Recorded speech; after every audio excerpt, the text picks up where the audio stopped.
उदार पर नहु रघुवर विमल जस जो दायक फल जाय होते हीरे धनु जान के सुमिरहु पवन कुमार बल बुद्धि विद्या देहु मोहि हरहु कलेश विकार हे हनुमान ज्ञान गुण सागर हे कपीस देहु लोक उजागर नाम लोक अतुलित बल धामा अयुजनि मोक्ष भवन सुख नामा महावीर विक्रम बजरंगी सुमति निवार सुमति के संगी कंचन बरन विराज सुवेदा कानन कुंडल कंचन केसा हाथ वज्र और ध्वजा विराजे कांधे मूंज जनेऊ उतारे शंकर स्वयं केसरी नंदन तेज प्रताप महाजगवंदन विद्यावान गुणी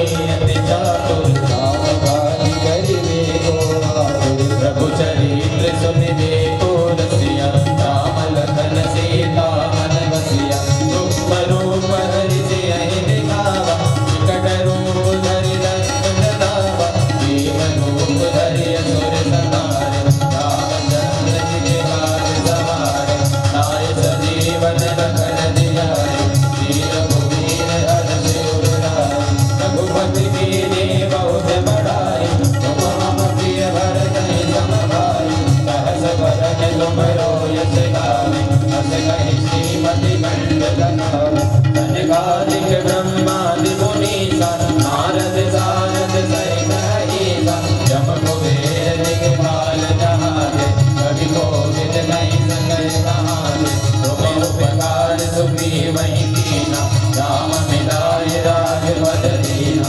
तुमरो मंत्र विभीषण माना लंकेश्वर भय सब जग जाना जुग सहस्र योजन पर भानु लील्यो ताहि मधुर बल जानो प्रभु मुद्रिका मेरे मुख माहि रवि राहि गए अचरज नाहि दुर्गम काज जगत के जेते सुगम अनुग्रह तुम्हारे देते राम दुआरे तुम रखवारे अमोद नाय अमित तारे सब दुख लहे तुम्हारी शरणा तुम रक्षक काहू को डरना आपन देश समारो आवे तीनों लोक आपने पावे भूत पिशाच निकट नहीं आवे महावीर जब नाम सुनावे नासे रोग हरे सब पीरा जपत निरंतर हनुमत धीरा संकट ते हनुमान छुड़ावे मन क्रम वचन ध्यान जो लावे तब पर राम तपस्वी राजा जिनके काज सकल तुम साजा और मनोरथ जो कोई लावे सोई अमित जीवन फल पावे चारों जुर्मन काम तुम्हारा रे परसे गिरगत उजियारा साधु संत के तुम रखवारे असुर निकंदन राम दुलारे अष्ट सिद्धि नव निधि के दाता असवर जीर लाल की माता राम रसायन तुम्हारे पासा सदा रहो रघुपति के दासा तुम्हारे भजन राम को भावे रन नाथे दुख बिसरावे अंत काल रघुवर पुर जाय जहाँ जन्म हरि भक्त कहाय और देवता चित्तन धरई हनुमत से सर्व सुख करई संकट कटे मिटे सब पीरा जो सुमिरे हनुमत बलवीरा जय जय जय हनुमान गोसाई कृपा करो गुरुदेव की नाई जो सत बार पाठ कर कोई जो करि बंद महासुख होय जो ये बड़े हनुमान चालीसा जो ये सिद्ध साकी गौरीसा तुलसीदास सदा हरि तेरा जय नाथ हृदय महादेवा पवन तनय संकट हरण मंगल मूर्ति रूप राम लखन सीता सहित बसौ सुर भूप सियावर रामचंद्र की जय पवन सुत हनुमान की जय उमापति महादेव की जय पवन कृष्ण चंद्र की जय बोलो भाई सब शंकर की जय। बोलिए सद्गुरुदेव भगवान की जय। समस्त श्रद्धालु जन अपने अपने स्थान पर ग्रहण हो जाएं, बैठ जाएं और इसके बाद में सद्गुरुदेव भगवान की अमृतमयी वाणी से दिव्य भगवान की कथा को श्रवण करें। जहाँ तक मेरी आवाज़ आ रही हो उन समस्त श्रोताओं से भी आग्रह है कि यथाशीघ्र गृहकार से निवृत्त होकर के कथा पांडव पर पधारें और अमृतमयी कथा का रसपान करते हुए अपने जीवन को धन्य बनावें। जय श्री राधे जय श्री श्याम। बोलिए गुरुदेव भगवान की जय।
नेत्रा कृष्णात् परं किमपि तत्त्वमहं न जाने।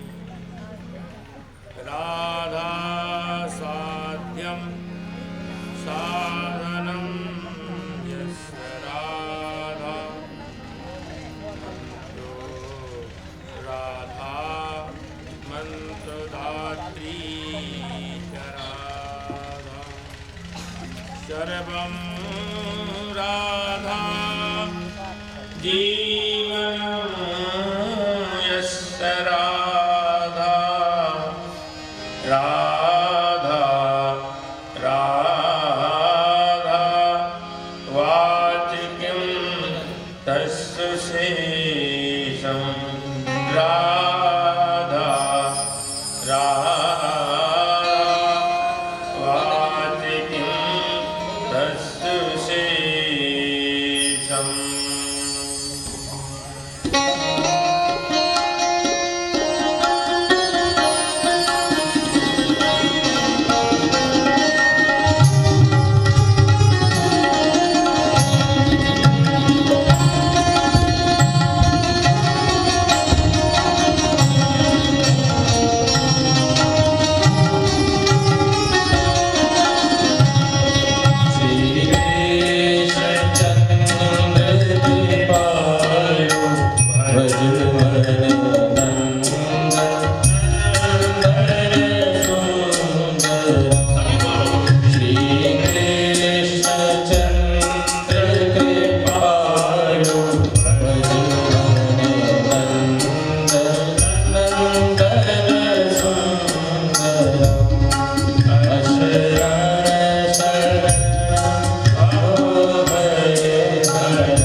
नंदन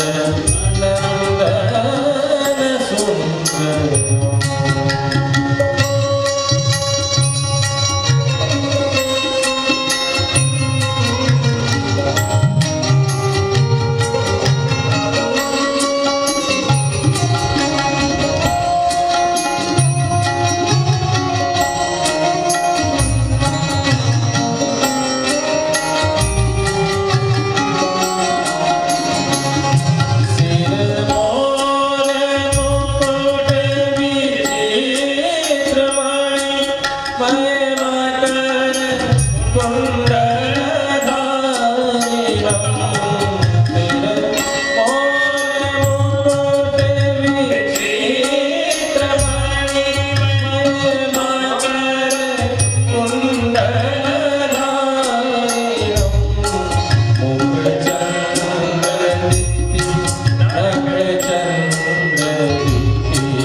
जय। श्री भागवत भगवान की जय। राजा रामचंद्र सरकार की जय। उमापति महादेव की जय। श्री हनुमान जी महाराज की जय। सद्गुरुदेव भगवान की जय। नमः पार्वती पतये हर हर महादेव।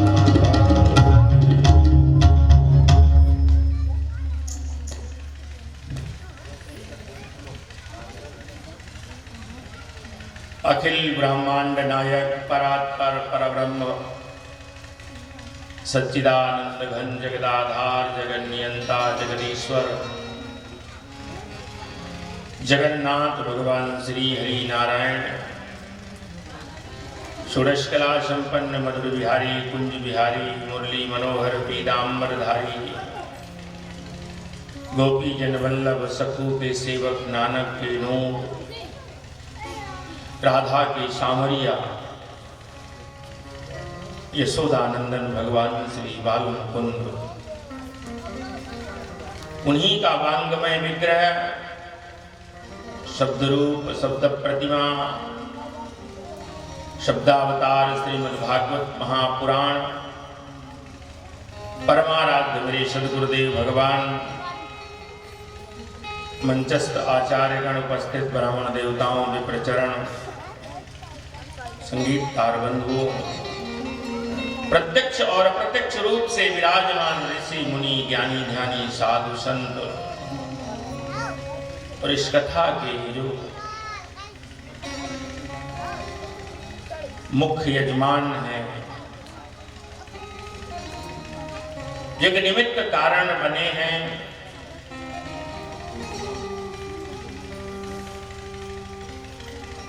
जो स्वयं राम कथा और भागवत के वक्ता हैं ऐसे आदरणीय श्री वैदेही वल्लभ शरण जी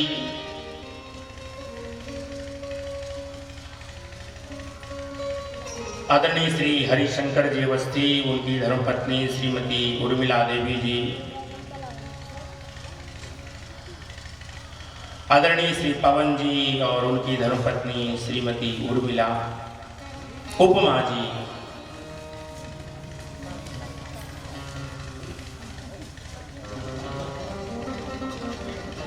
श्री श्रवण जी जो इस कथा के मुख्य संयोजक हैं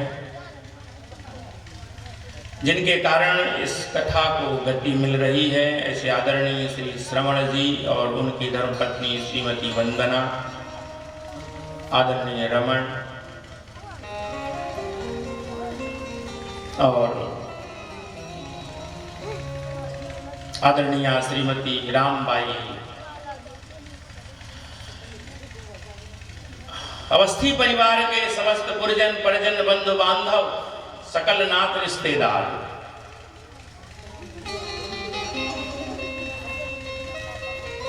और उन्हीं के आमंत्रण पर मलपुरा के महाराजा छत्रसाल की नगरी छतरपुर व आसपास के सुदूर ग्रामीण अंचलों से पधारे हुए समस्त सुधी श्रोताओं प्रभु प्रेमियों आदरणीय मातृशक्ति युवान भाई बहन आप सभी के मन मानस में विराजमान परमपिता परमेश्वर को जिस श्रद्धा और विश्वास के वशीभूत आप सब पधारे हैं बहुत ही आदर के साथ वंदन करते हुए नमन करते हुए प्रणाम करते हुए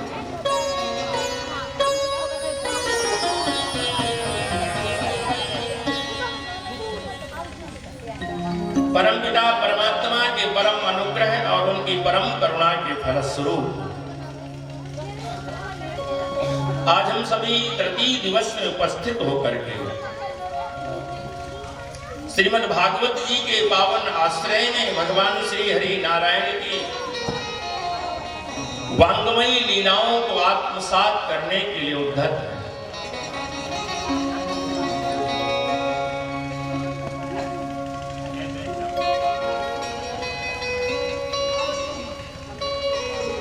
संतों का ऐसा मानना है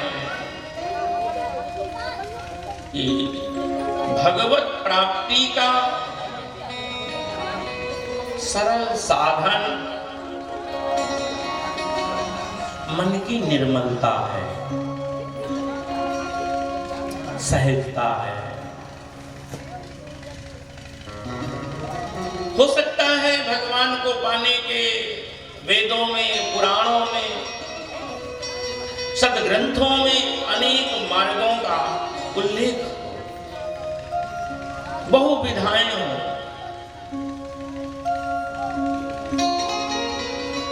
लेकिन सबसे सरल साधन है मन निर्मल हो जाए।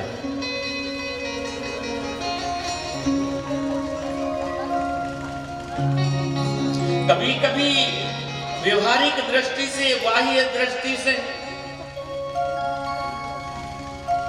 बाह्य शरीर को तो हम सुंदर बना लेते हैं, पर अंतःकरण मलिन रहता है।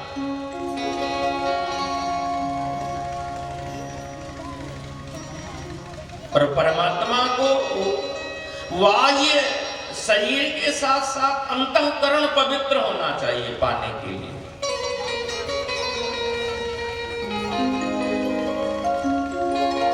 इसलिए जितने भी भगवान को जाना है या पा लिया है वो मन से बड़े निर्मल, चाहे वो गणिका रही हो, अजामिल रहा हो, गीत रहा हो। श्री गोस्वामी जी को मानस के अंत में अंतिम पृष्ठ पर यह लिखा है, पाई न गति कहीं पतित पावन राम भज सुन सकमना, गणिका अजामिल व्याध गीत गजाद फल तारे। गीत कौन सा रोज रामायण पढ़ता रहा हो, और मन से तो पवित्रता भाई। एक अबला नारी की अस्मिता को बचाने के लिए जूझता रहा रावण से। अरे केवट ने कहां दिन भर स्नान किया होगा, कहां फुर्सत थी उसको चंदन लगाने की। एक बात तो है कि मन से बड़ा साफ था, इसलिए तो कहता है कि आप पार जाना चाहते हो तो बस मुहि पद पदुम पखारन कहो। चाहता तो कह देता, अरे अयोध्या के राजकुमार मेरे नौका पर बैठने के लिए आए मेरे घाट में, आप कनक भवन में पैदा हुए, मुझे 2-4 बोरी सोना दे दो। कह सकता था। स्वर्ण भवन में पैदा हुए राघव राम जी, लेकिन कहता ना, बस मुहि पद पदुम पखारन कहूं।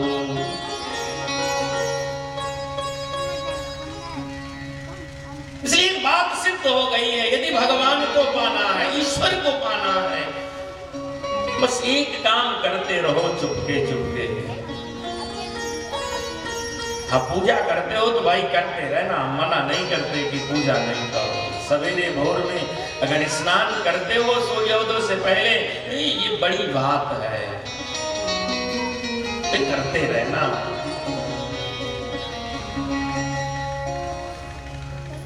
अगर माला जपते हो तो जपते रहना, बंद नहीं करना। अगर व्रत उपवास करते हो तो ये भी करते रहना, पर एक काम और करना। क्या? कि निर्मल मन जन सो मोहि पावा, और मोहि कपट छल छिद्र न भावा। बस मन को निर्मल करना है, मन को साफ कर लेना है। बर्तन मांजते हो कि नहीं? हमने तो बहुत मांगा, बहुत बर्तन मांजे, बचपन से लेकर के और अब भी कोई संकोच नहीं होता।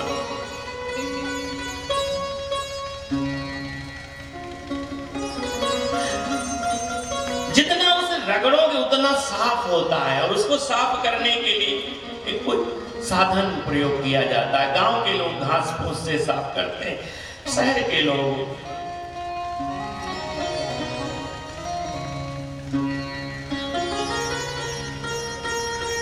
अन्य साधनों से बर्तन साफ करते हैं।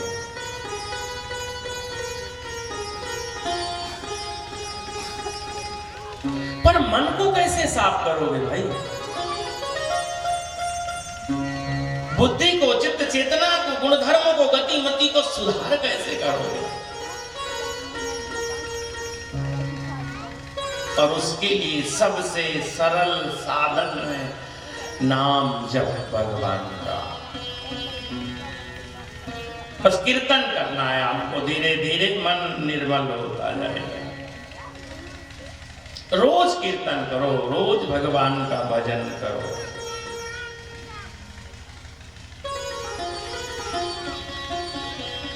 इस संसार के अलावा भी एक संसार है, एक और जगह है, और ठौर है।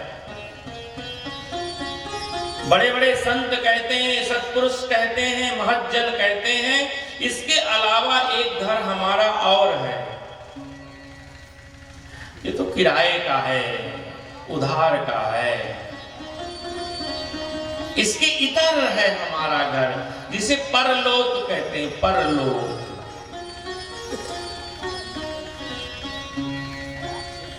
यदि अपने घर को पाना है, बहुत लोग घर पाते पाते फिर बेघर हो जाते हैं, घर बनते बनते बेघर हो जाता है।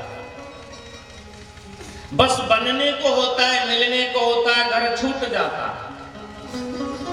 हमें अपना घर मिले जो बरसों से हमारा छूटा हुआ है, भटक रहे हैं 84 चक्कर में, जिसके लिए गीता में भगवान श्री कृष्ण अर्जुन से कहते हैं यद गत्वा न निवर्तन्ते तद्धाम परमं मम। जहां जाने के बाद जीव वापस नहीं आता। याद कर सको तो कर लेना, और न याद रहे तो लिख लेना। संसार में दो ही दुख हैं, तीसरा नहीं है। तीसरे तो छोटे मोटे हैं। वैसे दुख बहुत हैं, इतने दुख हैं कि अंत में भागवत के रचनाकार भी हाथ जोड़ लेंगे। अंतिम श्लोक पर वो लिखेंगे कि हमें पता ही नहीं है दुख कितने हैं। हर पल, हर घड़ी, हर क्षण दुख ही दुख हैं, दर्द ही दर्द हैं। पर उन दुखों में दो दुख बहुत बड़े हैं, जिसके लिए गोस्वामी जी कहते हैं कि जन्मत मरत दुसह दुख होई। दो दुख हैं, जन्मत एक जन्म का, और फिर मरत मरने का। और इसके बीच में तो बड़े दुख हैं, उनकी तो गणना नहीं कर पाओगे। जब भागवत के रचनाकार नहीं कर पाए, प्रणामो दुख समनम तम नमाम हरिम परिम परम लिखते हैं। जितने भी दुख हैं वो सब भगवान को प्रणाम करने से दूर हो जाते हैं। पर दो बहुत ही क्लिष्ट हैं, भयावह हैं। एक बड़ा से बड़ा पार नहीं कर पाता, जूझता रहता है। पहला दुख क्या है, याद करो, जन्म का। जैसे ही जीव का जन्म होता है, इतना शरीर को दर्द होता है, इतनी पीड़ा होती है, पर आप बखान नहीं कर सकते, किसी से बता नहीं सकते। जब जन्म होता है बालक का, जीव का, तो बता नहीं सकता कितने कष्ट से मैं बाहर आया हूं। और जो सामने होते हैं वो हंस रहे होते हैं। क्या कर रहे हैं, ढोलक बजा रहे हैं, लाला हुआ, लाला हुआ, लाली हुई। और वो कह रहा है भैया मैं कितने कष्ट से आया हूं, ये तो पहले पता कर लो मेरा। मेरे खूब जोर जोर से रोता है, चिल्लाता है, अरे भैया पार हो गया, पार हो गया। एक दुख और है, उसको भी वो व्यक्त नहीं कर पाता, क्योंकि वात पित्त से कंठ अवरुद्ध हो जाता है। मरत मरते समय। संत जन कहते हैं एक एक हजार बिच्छू डंक मारे इतना शरीर को दर्द होता है मरते समय। आप कहोगे महाराज जी बिच्छू का दर्द कैसे होता है, तो एक बार कटवा के देखो।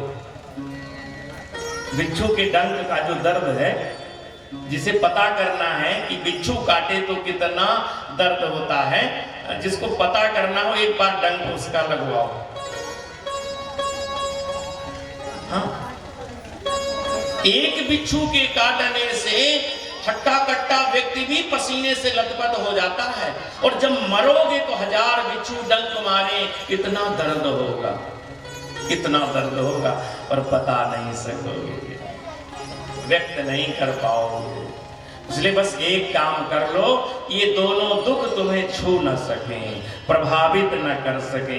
बस एक काम करना है, और वो ये है कि कबहू कीन्यो ना भजनवा कैसे गुजरी, कबहू कीन्यो ना भजनवा कैसे गुजरी, कबहू कीन्यो ना भजनवा कैसे गुजरी, ओ रामा कैसे गुजरी, ओ रामा कैसे गुजरी, कैसे गुजरी हो रामा कैसे गुजरी, कबहू कीन्यो ना भजनवा कैसे गुजरी।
भजनमा कैसे गुजरी। जीवन की चारों अवस्थाओं का उल्लेख है इस गीत में। पल्ली क्या पड़ा आपके? बोले कुछ नहीं पड़ा।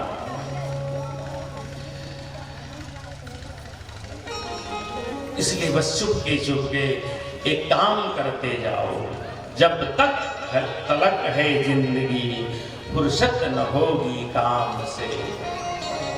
और कुछ समय ऐसा निकालो प्यार कर लो राम से। बस कुछ समय। तो आइए हम सब गंगा तट पर चलते हैं, जहां इस धरती के चक्रवर्ती सम्राट पांडव पौत्र अभिमन्यु पुत्र महाराजा परीक्षित परम गुरु श्री सुखदेव जी महाराज के चरणों में नतमस्तक होकर विनम्र भाव से बैठे हुए। ये कथा कौन सुन रहा है मालूम है? धरती का चक्रवर्ती सम्राट,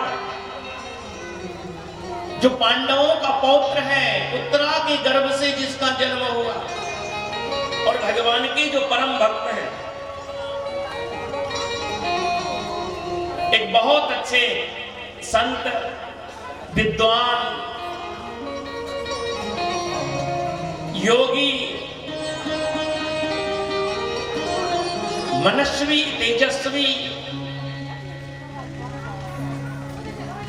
चित्रकूट में है, जिनका नाम है जगत गुरु पूज्यपाद श्री स्वामी रामभद्राचार्य जी महाराज कहते हैं, धरती की किसी भी नारी में सामर्थ्य नहीं जहां कि भगवान को गर्भ में बिठा सके। ऐसा वो कहते हैं, किसी भी नारी में सामर्थ्य नहीं हुआ। तो लोगों ने कहा कौशल्या के गर्भ में तो भगवान गए। बोले गए नहीं, आभास कराया, आभास। विश्वास करो, बहुत पुरानी घटना है।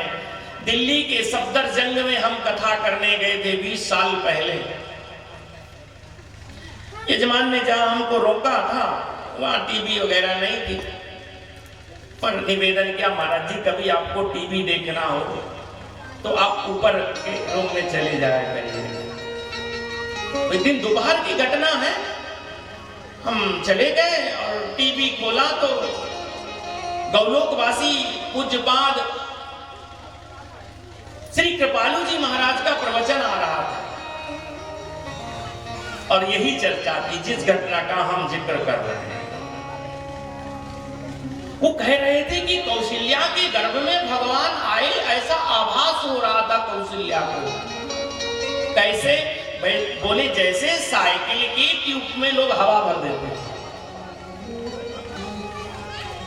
गर्भ तो था, पर गर्भ में ब्रह्म नहीं जा सकता, क्योंकि ब्रह्म जरा जन्म मृत्यु से परे है। ब्रह्म का जन्म नहीं होता, वो गर्भ में नहीं जाता, गर्भ में तो जीव जाता है। और भगवान अष्टधा प्रकृति से परे है, प्रकृति उनकी दासी है, वो जन्म मृत्यु के चक्कर में नहीं आते। तो कौशल्या में भी सामर्थ्य नहीं वो भगवान को गर्भ में बिठा सके।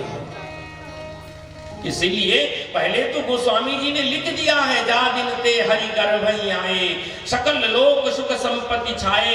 लोगों ने कहा बाबा जी क्या कह रहे हो, गर्भ में आए? वो तो गर्भ में जाते ही नहीं है। तो उन्होंने अपनी बात का सुधार किया। वो कहते हैं भय प्रगट कृपाला दीन दयाला कौशल्या हितकारी। मैं अपनी बात को सुधार रहा हूं, वो प्रकट हुए, जन्म नहीं लेते हो। देवकी में भी सामर्थ्य नहीं है कि वो भगवान को गर्भ में बिठा सके, पर हाँ इस धरती की एक नारी में सामर्थ्य हुआ, उसने चाहे पल भर के लिए ही क्यों न हो भगवान को गर्भ में जाने के लिए बाध्य कर दिया, और वो है उत्तरा।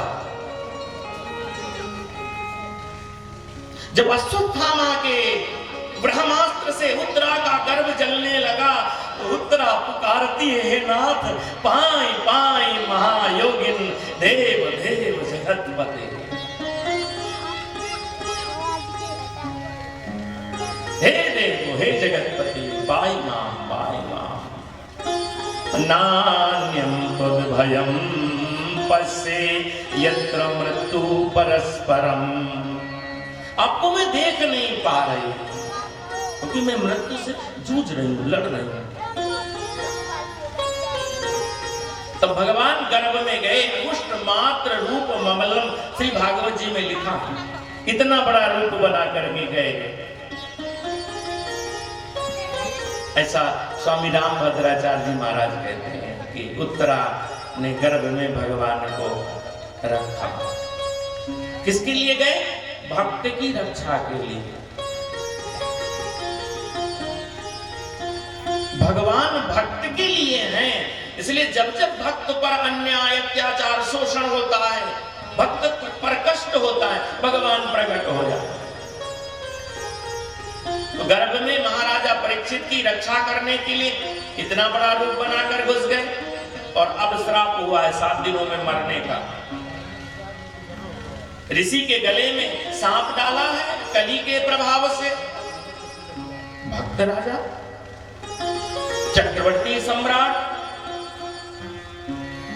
एक अपराध हो गया है, जान में नहीं अजान में। इसलिए अर्जुन भी भगवान श्री कृष्ण से आत्मनिवेदन करते हुए कहता है, हे प्रभु अजानता महिमानंत वेदम मया प्रमादा प्रणयेन वापि। मैंने अज्ञानता में आपको कभी अहीर कहा, कभी गडरिया कहा, कभी यादव कहा, वो मेरी अज्ञानता थी। आप यादव नहीं हैं, आप अहीर नहीं हैं, आप गडरिया नहीं हैं। हे कृष्ण हे यादव हे सखेती।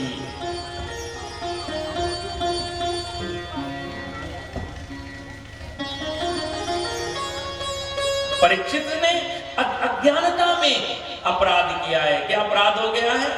मरा हुआ सांप ऋषि के गले में लपेटा। दंड क्या मिला है? 7 दिनों में तक्षक के द्वारा मृत्यु होगी। इसलिए राजपाट त्याग करके घर द्वार मकान पुत्र परिवार पत्नी कहां बैठ गए? गंगा तट में। और गंगा क्या है? भक्ति तट। गंगा क्या है? भक्ति तट। भगवान को पाना है तो भक्ति का आश्रय लो। कहां बैठे हैं? श्री सुखदेव जी महाराज के चरणों में विनम्र भाव से। हे परम गुरु, जीवन में मृत्यु निकट हो तो जीव को क्या करना चाहिए? भगवान की सुंदर लीलाओं का रसास्वादन करना चाहिए। तो लीला सुना रहे हैं कि महाराजा मनु की 5 संतानों में से चौथी संतान महाराजा उत्तानपाद के 2 विवाह हुए। इस धरती का आदि पुरुष मनु जी महाराज है। मनु इस धरती में सबसे पहले मनुष्य रूप में मनु पैदा हुए। मनु, इसलिए हम मनुष्य कहलाते हैं।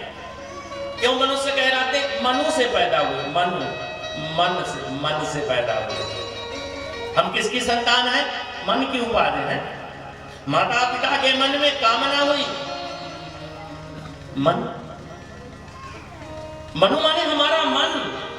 और मन की पत्नी का क्या नाम है मालूम है? सत्य रूपा। मन को अच्छा क्या लगता है? रूप। आप फल भी खरीदने जाओ ना तो बहुत अच्छी तरह से देखते हो घुमा फिरा के। वो बेचने वाला कहता है ले लो महाराज जी बहुत मीठा। नहीं थोड़ा, जब तक अच्छी तरह से देख नहीं ले तो मीठे के साथ साथ वो सुंदर हो। फूल भी लेने जाते हो ना तो अच्छा सा लेते हो। मन की जरूरत क्या है? मन की मांग क्या है? रूप।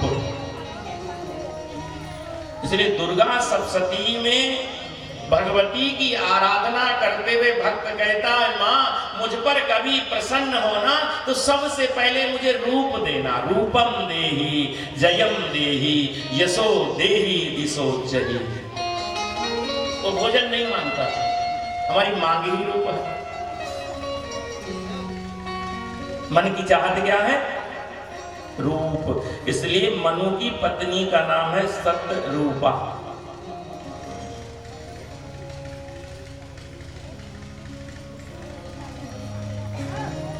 स्वयंभुव मनु अरुसत रूपा और जिन ते भई नर सृष्टि अनुपा। नर सृष्टि मानवीय सृष्टि और 5 संतानें आई सबसे पहले इस धरती पर। 5 लोग आए, 3 स्त्री 2 पुरुष। पहली बेटी आई इस धरती पे, बेटी। प्रियव्रत उत्तान पादश्चोत्रया कन्यास्य जगिरे। श्रीमद् भागवत के 4th स्कंद के पहले अध्याय का पहला श्लोक। महाराजा मनु और शत्रुपा से 5 संतानों का जन्म हुआ। एक बेटे का नाम था प्रियव्रत। देखो पहले के लोग कितना अच्छा नाम रखते थे, प्रियव्रत, माने जिसका व्रत ही प्रियता का है, प्रेम का व्रत, स्नेह व्रत, प्यार का व्रत, सौहार्द का व्रत। मधुवातारितायते मधुक्षरन्ति सिन्धवः माधवीर्नः सन्तो खदीहि मधुनक्तमुतोषो मधुमत्त पार्थो राजा। वैदिक पंडित भगवान को स्नान पंचामृत से स्नान कराते हुए कहता है, प्रभु मधुवातारितायते मधुक्षरन्ति सिन्धवः। धरती अंबर आकाश अंतरिक्ष सूर्य चंद्रमा सागर वनस्पतियां ये सब मीठा मीठा उड़ेल रहे हैं और एक हम है, जब भी बोलते हैं तो कड़ुआ बोलते हैं। बेटे का नाम क्या है? प्रियव्रत। एकादशी द्वादशी शुक्रवार गुरुवार का व्रत करो, पर एक व्रत और जीवन में होना चाहिए, प्रियव्रत। 2 पंक्षियों के नाम आपको बता रहे हैं। एक का नाम है कौआ और एक का नाम है कोयल। पर कौआ और कोयल में अगर उपयोगी देखा जाए तो कोयल किसी काम की नहीं है। कोई काम करती है आज तक कोयल ने? पर कोयल बोलती है तो लोग कहते हैं आज पूरी बना लो दाल वाली। कोयल की आवाज, कोयल की बोली विरह पैदा करती है। और कौआ बोलता है तो लोग कंकड़ मारते हैं। हाँ, कोई बुंदेलखंड का कवि हो तो उसकी बात निराली है। और पटेलिया साहब कह गए कि उठो गोरी बोल गए मगरे पे कौआ लगत तुरे मायके से आ गए लहुआ। तो पटेलिया साहब जैसा कोई कवि हो तो अलग बात है कि पर कौआ कर्कश बोलता है, किसी के आने की आवाज देता है, पर कंकड़ मारकर लोग उसे उड़ाते हैं। और कोयल विरह पैदा करती है और मीठा बोलती है तो लोग दाल की पूड़ी बनाते हैं। इतना अंतर है प्रियता का व्रत, प्रेम व्रत। एक बेटे का नाम है उत्तानपाद। उत्तानपाद का अर्थ है जो ऊपर की ओर पैर करके चले। बड़ा अभिमानी था, ऐसे चलते लोग, ऐसे लगता है धरती उखाड़ देंगे, उच्च ही पाता। और कुछ लोग ऐसे चलते हैं विनम्र होते हैं। इसलिए राजा ने 2 विवाह किया।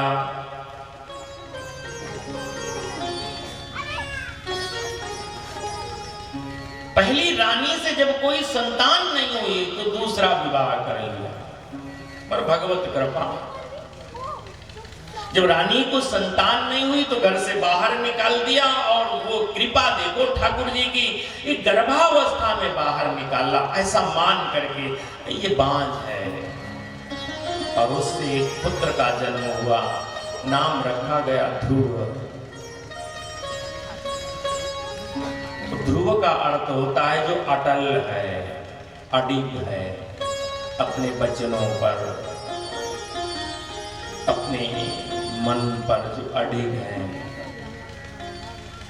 बहुत लोग कहते कुछ है करते कुछ है, पर 5 वर्ष के बालक ध्रुव को जब विमाता ने गोद से पटका तो ध्रुव ने भगवान की प्रार्थना की, ऐसा उल्लेख लिखा है। जब पूछा होगा ध्रुव ने, हम जंगल में रहते हैं, निर्वासित होकर रहते हैं, हमारे पिता का क्या नाम है? बताया उत्तानपाद, इस धरती के चक्रवर्ती सम्राट। गया होगा बालक अपने पिता से मिलने के लिए,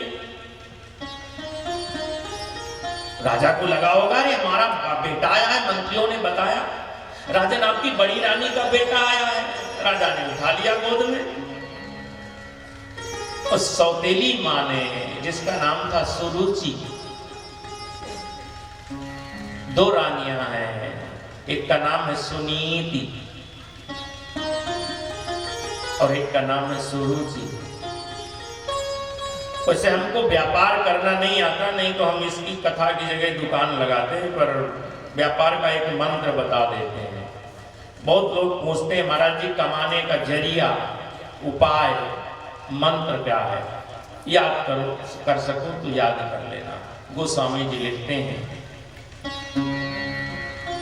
कि राजनीत बिन धन बिन धर्मा, राजनीत बिन धन बिन धर्मा, राजनीत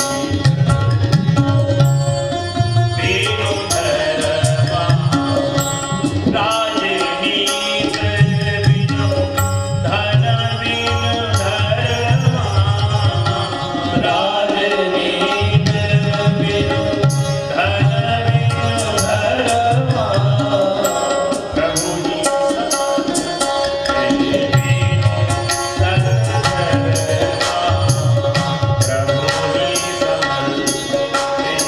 बिन सत्धर्मा, प्रभु जी समझ बिन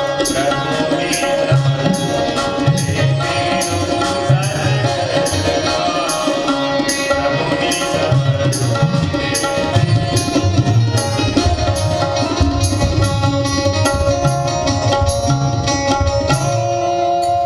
गोस्वामी जी कहते हैं राजनीत बिनु धन बिनु धर्मा, बिना नीति के धन नहीं आ सकता। पत्नी का नाम क्या है? सुनीति। धन पाने का साधन क्या है? सुनीति। और बिना धन के धर्म नहीं हो सकता। इसलिए अगर धन कमाना चाहते हो तो अपने व्यापार पे नीति लाओ, सुनीति लाओ, नीति पूर्वक कमाओ। पता है क्या आएगा? ध्रुव अटल। विमाता ने गोद से पटक दिया, अरे राजा की गोद में बैठने का अधिकार नहीं है तुमको। छोटा सा बालक 5 वर्ष का पूछता है, मां मैं पिता की गोद में, राजा की गोद में कैसे बैठ सकता हूं? उपाय बता रही है। राजा की गोद में बैठने का अधिकार तो तब होगा जब मेरी कोख से जन्म लेगा, मेरी कोख से। बालक ने पूछा, मां तुम्हारी कोख में कैसे पैदा हुआ मैं? तुम्हारी कोख में कैसे आ सकता हूं? उपाय बता रही है। जाकर मृत्यु के देवता यम की उपासना कर, यम प्रसन्न हो जाए तो मृत्यु मांगना, और मृत्यु को प्राप्त कर मेरी गर्भ में आना, तब उत्तानपाद राजा के गोद में बैठने का अधिकार मिलेगा। तपसाराध्य पुरुषं तस्यैवानुग्रहेण मे, गर्भे त्वां साधयात्मानं यदीच्छसुपासनं, गर्भे त्वां साधयात्मानं। अब 5 वर्ष का बालक रोता हुआ, चीखता हुआ अपनी मां के पास गया। मां ने पूछा, रे क्या हो गया? बताया, घुटने छिल गए। आज की मां होती तो पूछती, मारा किसने तुमको? ऐसे करते हो ना, किसने मारा? तो मतलब पड़ोसी के बच्चे ने या पड़ोसन ने, चल मैं पकड़ लेती हूं, तू जी भर के पीटना। सुनीति ने ऐसा नहीं किया। पूछा था, तेरे कष्ट का, रोने का कारण क्या है? बोली, विमाता ने पिता की गोद से मुझे पटक दिया। इसलिए मां मुझे राजा बनना है। वो कहती है राजा बनना है, पिता की गोद में बैठना है तो मेरी कोख में आना होगा। मैं उपाय बताती हूं ना, गोविंद की शरण में जाओ। तत्तात गच्छ भद्रम ते यमुनाय तटं सुते पुण्यम मधुबनम नाम यत्र लीला हरेरभू। पुण्य मधुबन में भगवान कृष्ण का वास है, जहां नित्य श्री हरि की लीला होती है। अरे वहां जा और उनका यजन कर, उनकी प्रार्थना कर। वो रीझ जाएंगे तो राजा बन सकता है। छोटा सा बालक रोता हुआ, चीखता हुआ, चिल्लाता हुआ दौड़ रहा है, हे गोविंद कब मिलोगे आप? और क्षीर सागर में भगवान नारायण शयन कर रहे हैं, माता लक्ष्मी चरण चाप रही हैं। भगवान के मुखमंडल पर आज हास है। पूछा था लक्ष्मी जी ने, अरे आज आप हंस रहे हो, क्या बात है? अरे एक कामी हमसे मिलना चाहता है, ढेर सारी कामनाएं, राजा बनना चाहता है, न जप है, न तप, न पूजा, न पाठ, न ध्यान, न धारणा। लक्ष्मी जी ने कहा, हे नाथ आपसे एक बात पूछें, क्या आप इन साधनों से मिलते हो क्या? आप जब तक पूजा पाठ ध्यान धारणा से मिलते हो? वो स्वामी जी ने तो स्पष्ट लिखा है कि यह गुण साधन ते नहीं होई और तुम्हारी कृपा पाव कोई। भगवान कृपा साध्य है, साधन साध्य नहीं है, याद रखना। तो साधन क्यों? जिससे कि बाह्य रूप मन बुद्धि चित्त चेतना अहंकार पवित्र हो जाए, इसलिए साधन करते रहना, साधन छोड़ना नहीं। माला करते हो तो करते रहना।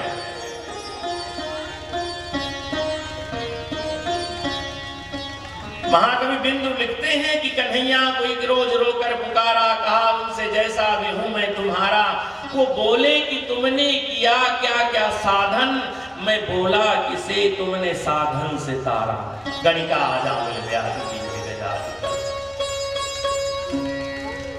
वो बोले कि तुमने किया क्या यहाँ पर, मैं बोला कि अब भेजना मत दोबारा। जब हमने कुछ किया नहीं है तो क्यों बार बार भेज देते हैं यहाँ? वो बोले परेशान हूं तेरी बहस से, मैं बोला कि कह दे तू जीता मैं हारा। कन्हैया को एक रोज रोकर पुकारा। अरे आप साधनों से कहां मिलते हैं? नहीं नहीं, हम ऐसे थोड़ी मिलते हैं। जब तक उसके जीवन में गुरु नहीं आते हम नहीं मिलते। तो भेज दो, गुरु भेज दो ना। इसलिए जीवन में गुरु का बहुत बड़ा महत्व है। गुरु जरूर जीवन में होना चाहिए। कोई संत मिल जाए, सुजान ज्ञानी गुणवान मिल जाए और चरणों से लिपट जाना। महाराज को एक मंत्र दे दो जिस मंत्र से वो मिलते हैं। नारद को भेजा। नारद ने पूछा, अरे भाई ध्रुव तुम रो क्यों रहे हो?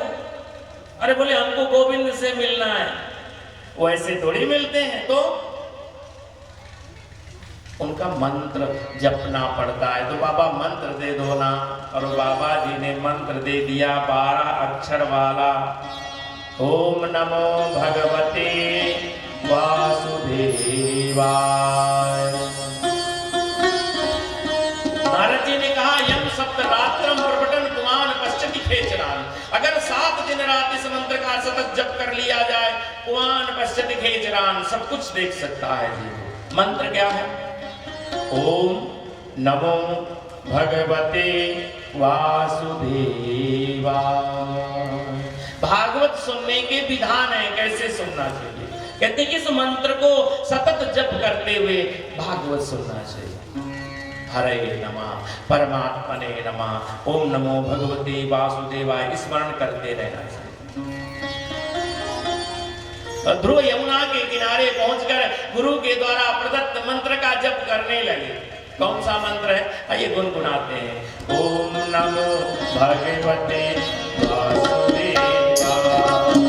ओम नमो भगवते वासुदेवाय।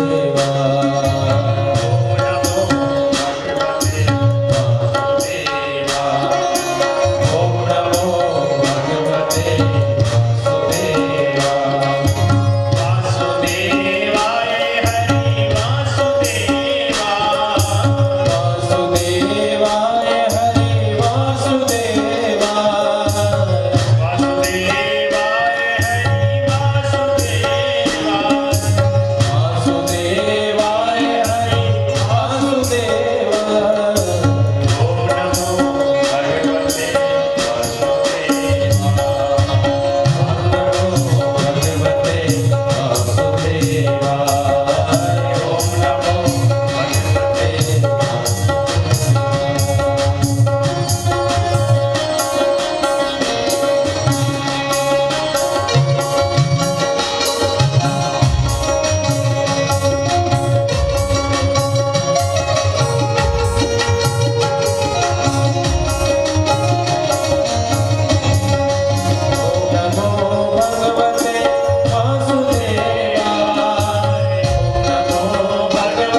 पहला दिन है तपस्या का।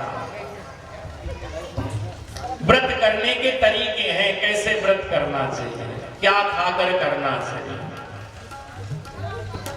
श्री रामचरितमानस के बालकांड में उल्लेख है, महाराजा मनु और शत्रुपा ने जब घर द्वार छोड़ करके भगवत प्राप्ति के लिए नैमिषारण्य में तपस्या करने गए तो करही आहार साक फल कंदा, क्या खा करके व्रत किया? काजू कतरी,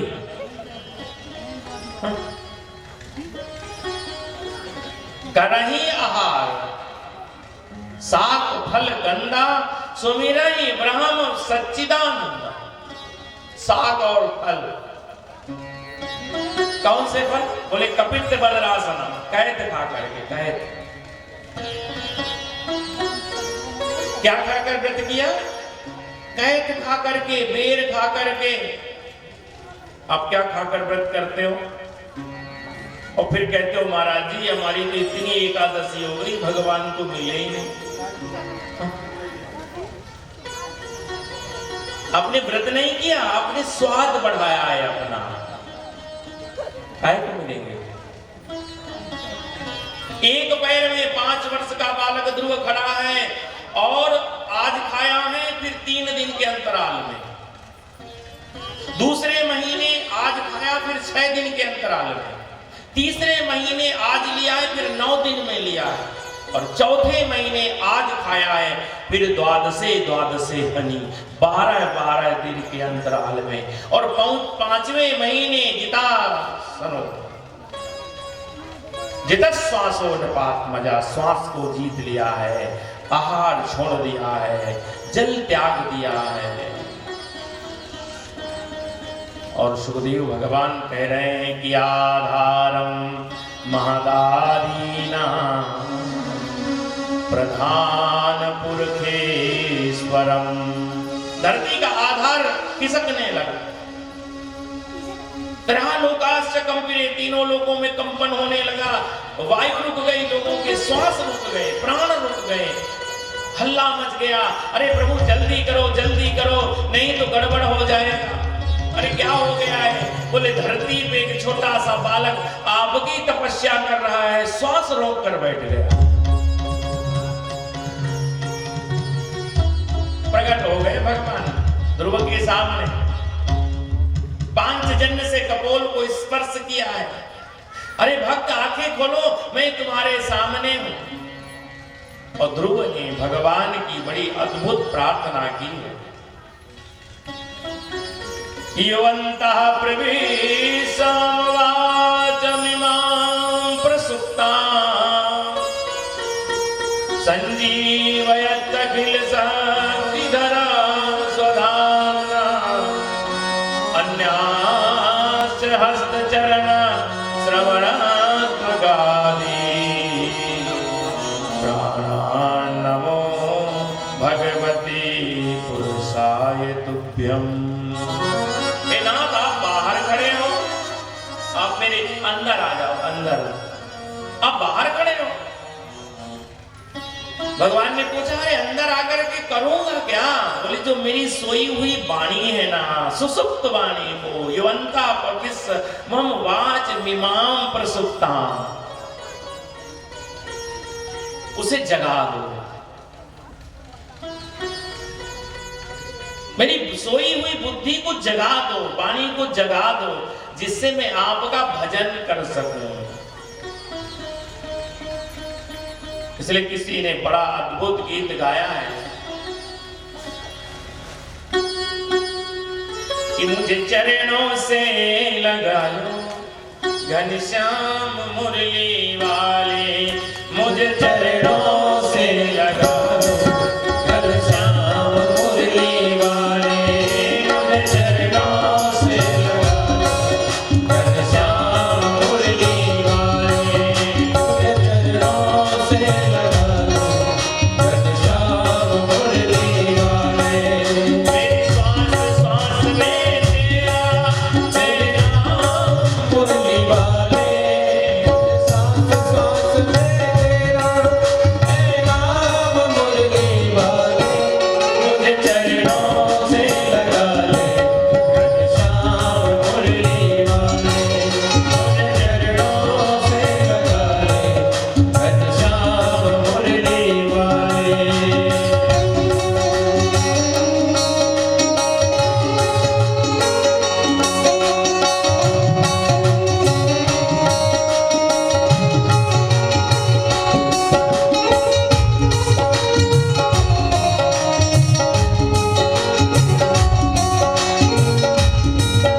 भक्तों की तुमने गाना विपदा है तारी भक्तों की तुमने गाना विपदा है तारी मेरी भी बात थामो आके बिहारी मेरी भी बात थामो आके बिहारी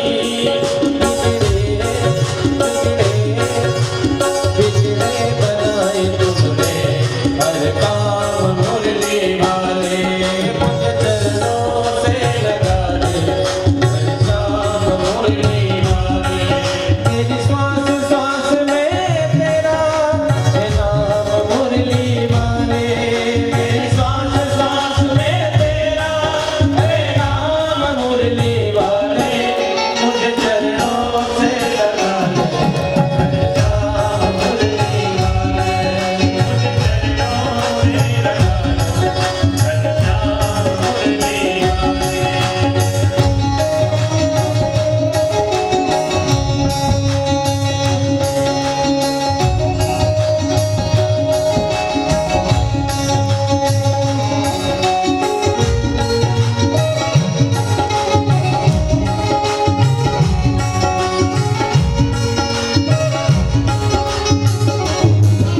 चरणों से लगा ले घनश्याम मुरली वाले,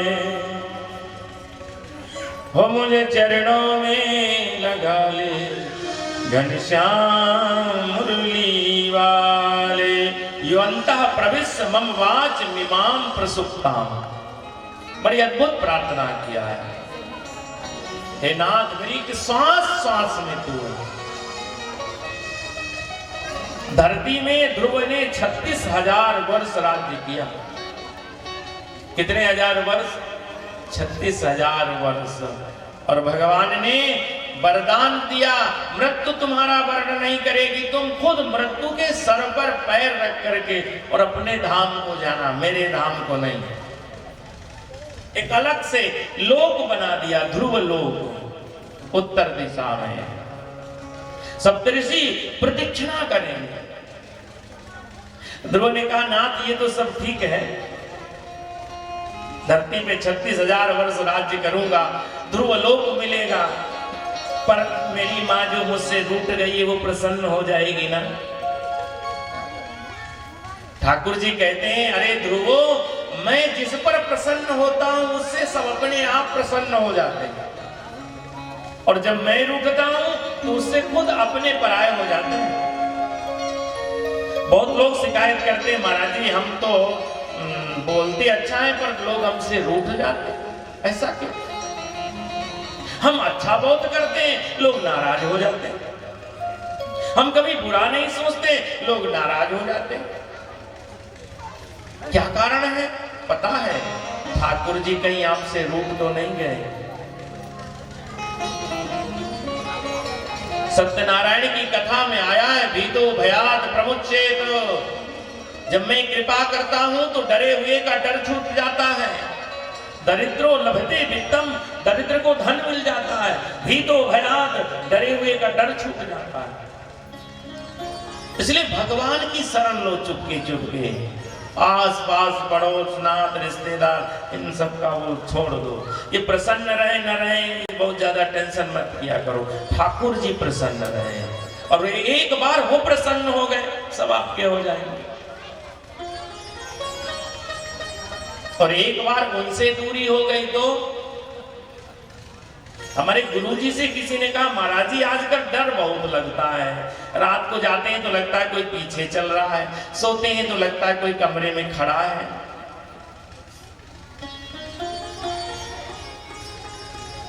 महाराज श्री ने बहुत अच्छा उत्तर दिया। वो कहते हैं लगता है भगवान की तुझसे दूरी हो गई है। डर कब लगता है? जब भगवान दूर हो जाते हैं। इसलिए भगवान नजदीक रहे, कुछ ऐसा करो भगवान के साथ आपका जुड़ाव रहे, ईश्वर साथ रहे। ध्रुव से उत्कल, उत्कल से अंग, अंग से बेन, बेन के शरीर का मंथन किया, महाराजा पृथु का जन्म हुआ। भगवान के 24 अवतारों में महाराजा पृथु भी अवतार हैं भगवान के, जिन्होंने बछड़ा बन करके इस धरती रूपी गाय का दोहन किया। ये धरती ने सब अपने अंदर गर्भ में छुपा लिया था, धन धान्य फल पुष्प। पृथु बछड़ा बन गए और इस पृथ्वी रूपी गाय का दोहन किया, तो फिर से इस धरती पे धन धान्य फल फूल मेवा मिष्ठान होने लगा। बेन के अनाचार से, बेन के दुराचार से धरती ने सब कुछ अपने अंदर छुपा लिया। आज भी बहुत चीजें धरती के अंदर हैं, और जितना हम जानते हैं उससे कहीं आप जानते हो कितना खुदाई में यहाँ डायमंड निकल रहा है।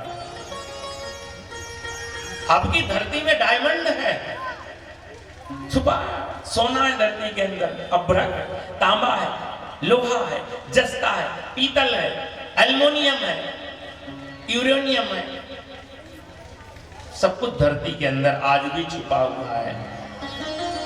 बुद्ध प्रबुद्ध लोग निकालते रहते, तभी तो गाया होगा इस देश की धरती सोना उगले उगले हीरे मोती, इस देश की धरती।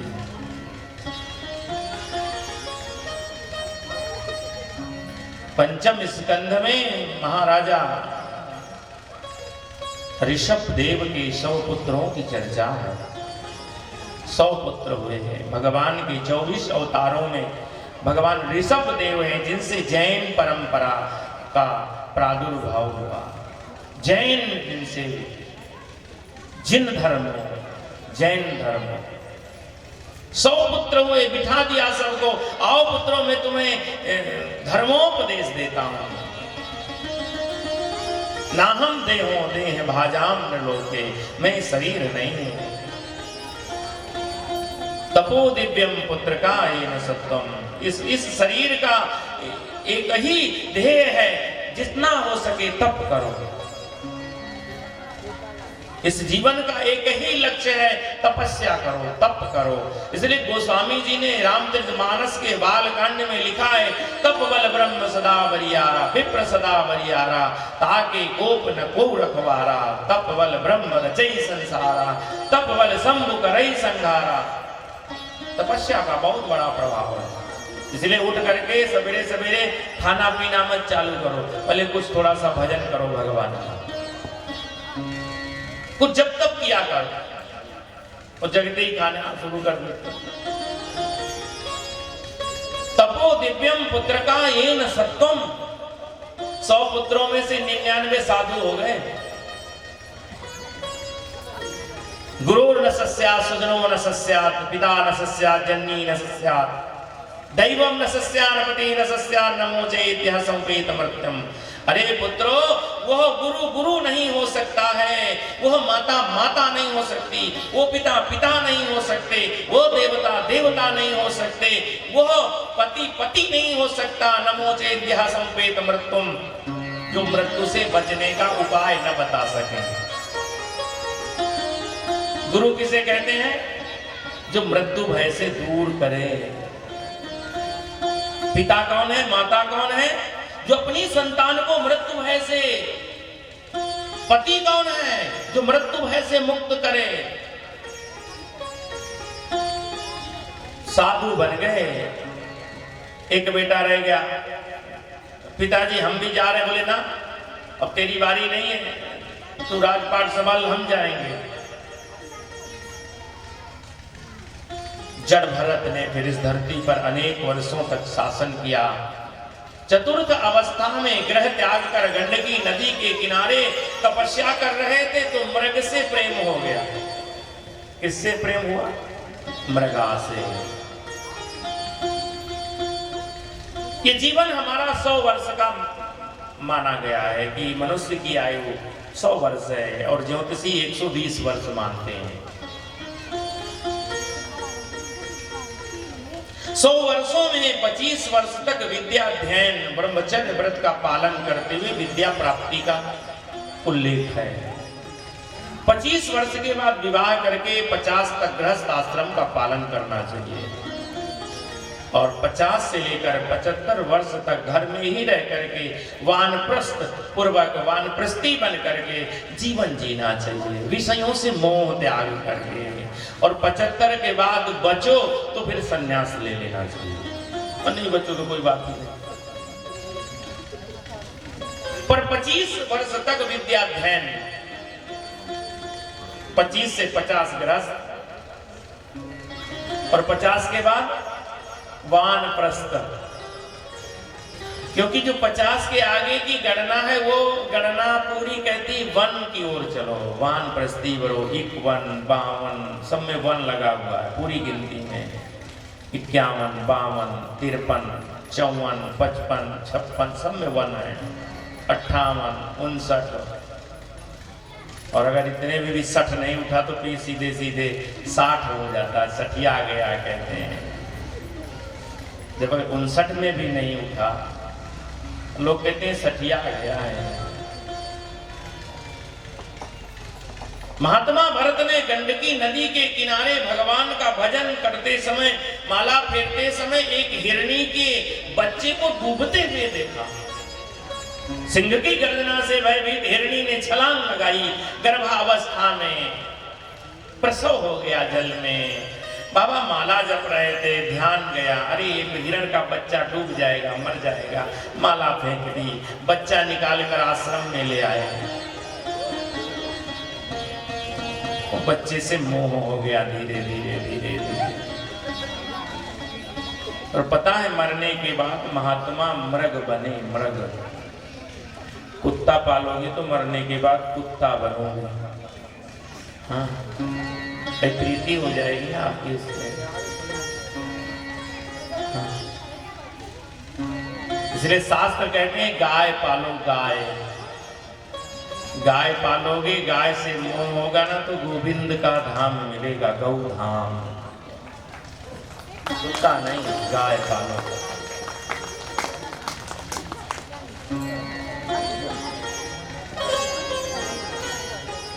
मृग से मोह हुआ, शास्त्र कहते हैं अंते मति सगति। जैसा चिंतन करोगे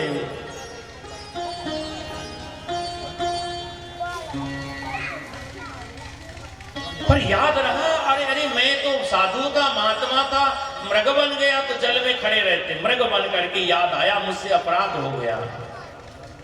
मृग बन करके पत्ते खाना, घास खाना छोड़ दिया, जल पीना छोड़ दिया और जल में खड़े रहकर प्राणों का त्याग किया। ब्राह्मण परिवार में तीसरा जन्म मिला। गीता कहती है जब कोई योगी योग से पथभ्रष्ट होता है तो सामंत परिवार में जन्म मिलता है उसे। जन्मना श्रीमताम गे योग भ्रष्टो विजायते। याद रखना कर्म से ही हमारा जन्म है। ब्राह्मण परिवार में जन्म मिला तो घर वालों ने वेद पढ़ने का, लिखने का बड़ा प्रयास किया, अन्य पुत्रों की तरह। वहां भी नाम भरत रखा गया। पर भरत जी को याद था कि एक बार मैं राजा का बेटा बना, मृग से प्रेम हुआ, मृगा बना, और अब मृग से जीवन छूटा है, इस परिवार में जन्म हुआ है, कहीं फंस गया तो पता नहीं अब क्या बनूं। जैसे किसी भी काम में मन नहीं लगा तो घर वालों ने निकाल दिया। पहले समझाया बुझाया, पढ़ाने का प्रयास किया, नहीं पढ़ा तो खेतों में लगा दिया। जब कोई नहीं पढ़ता घर का तो फिर किसानी में लगा देते हैं घर वाले, चलो खेत जोतो। पानी का अभाव था तो कुआं खोदने में लगा दिया, बता दिया 2-4 फावड़े मार करके कुआं खोदना, और पूरे खेत में एक हाथ के गड्ढे बना दिए। घर वालों ने विचार किया यार ये तो पूरा खेत में ही कुआं कर दिया। तो रात दिन में खेतों की रखवाली में लगा दिया। भुट्टा, मकाई का भुट्टा था, ज्वार का भुट्टा, बाजरा, मेड़ में बैठ जाते और चिड़ियों को कहते खूब खा लो, ये सब तुम्हारा ही है। 2-4 दिनों में फसल चट हो गई। घर वालों ने कहा भाई ये इस काम में भी नहीं। तो रात को मचान बना करके पेड़ में बिठा दिया, चोरों से खेत की रखवाली करो। चोर रात को खेत में काट करके पोटली बना करके घर ले जा रहा था तो बोझ नहीं उठ रहा था। ऊपर देखा तो मचान में जड़ भरत बैठा था। बोले नीचे आओ भैया, क्या है? बोले ये बोझा अपने सर पे उठा के हमारे घर में रख लो। तो घर वालों ने निकाल दिया, अरे किसी काम का नहीं है। पता है क्या कहते हैं घर वाले? अरे ये तो लफंगा है, मूर्ख है महाराज जी, किसी काम का नहीं है। क्यों काम का नहीं है? क्योंकि आप इनके लिए कुछ करते नहीं हैं। कहीं हमने लिखा हुआ पढ़ा था कि लोग पूछते हैं आपसे कैसे हैं। आप पूछते हो ना कैसे हो भाई साहब, कैसे हो बहन जी, कैसे हो अम्मा, पूछते हो ना सर? तो लोग पूछते हैं आप कैसे हो जब तक आपकी जेब में पैसे हैं। एक बार पता चल जाए।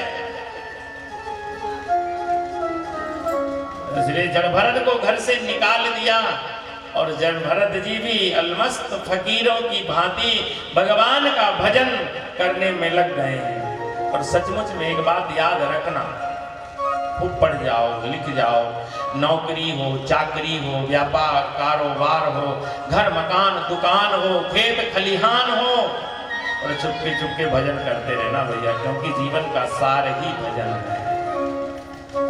लिखा है ऊपर, राम भजन बिन सुनहु खगेसा, मिटई न जीवन केर कलेसा।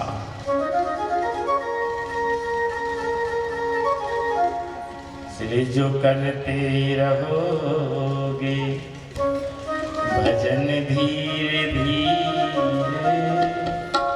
तो मिल जाएगा वो सजन धीरे धीरे करते रहो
सजन धीरे धीरे। निकाल दिया घर से, किसी काम का नहीं है, निकल गए, भगवान का भजन करने में लगे। किसी राजा ने देवी से वरदान मांगा था, हमें बेटा होगा तो हम नरबलि देंगे। बेटा हुआ, नरबलि देने के लिए जड़ भरत जी को पकड़ लिया। बलि स्तंभ पर जब जड़ भरत जी को खड़ा किया गया, मन में प्रसन्नता। पत्थर की मूर्ति में विराजमान देवी ने विचार किया, बोले नरसिंह भगवान की झांकी है भगवान की। आइए भगवान के नाम के साथ और इस दिव्य झांकी का दर्शन करते हुए आज की कथा को विरामता की ओर ले चलेंगे।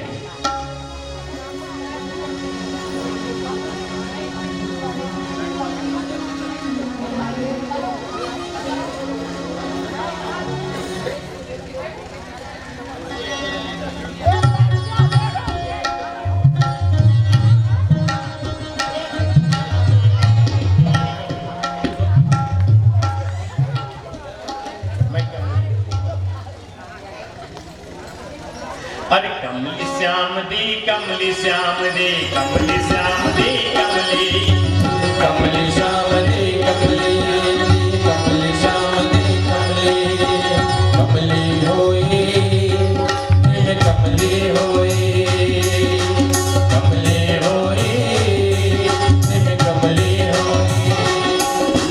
रूप सलोना देख श्याम का, रूप सलोना देख श्याम का, रूप मेरी कमली होई, कमली होई, कमली होई।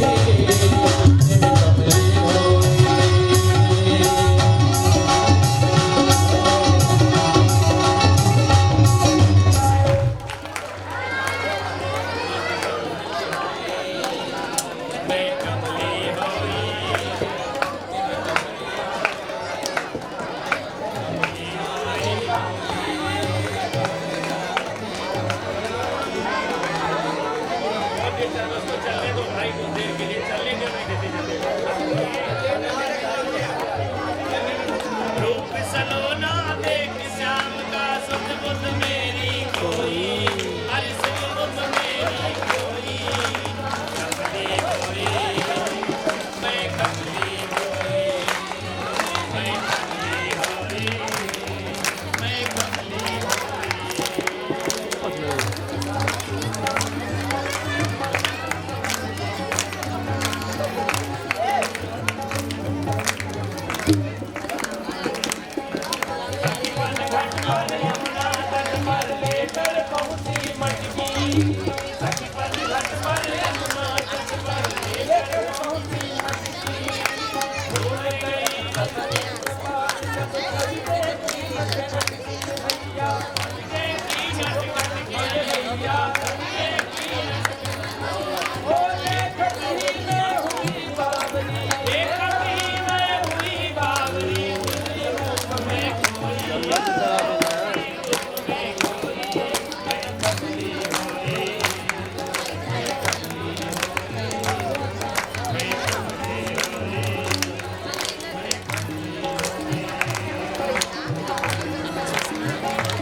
वही जनरेटर चलवा लो ना यार, जनरेटर चलवाओ।